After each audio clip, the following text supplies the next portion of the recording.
Mutambasser exposes General Chiwenga's dark record amid sanctions debate. The 2nd of September 2025, by a correspondent, Harare, economic analyst and activist Mutambasser has laid bare Vice President Constantino Chiwenga's controversial history, linking him to repression, corruption, and human rights abuses that have kept him under international sanctions. Speaking during a discussion hosted by at Macbelts and at Taitastafi, Mutambasser responded to a question on sanctions from at Marcy 4 LOC, explaining why senior Zimbabwean officials like Chiwenga remain targeted by the U.S. Treasury. She noted that in 2024, Washington sanctioned Chiwenga for his role in violent repression of political activists and civil society. Citing a long track record of hardline actions, Mutambasser outlined several key moments in Chiwenga's career. DRC War Profiteering, 1998, 2002.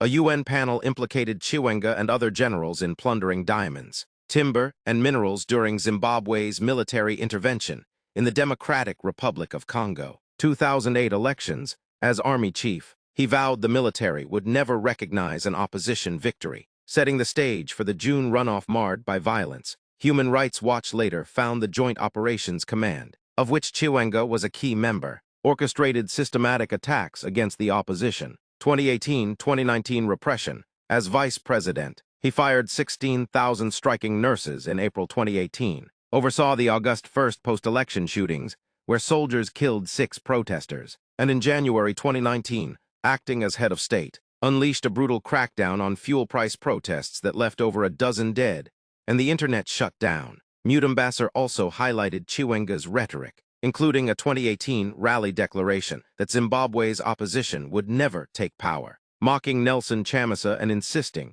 "There is no vacancy at State House now and forever for opposition parties." Her comments, which have stirred debate online, argue that sanctions are rooted not in abstract geopolitics, but in specific actions by Zimbabwe's leaders. Sometimes it is better to keep quiet than to make ridiculous statements that expose the truth to the whole world, she concluded.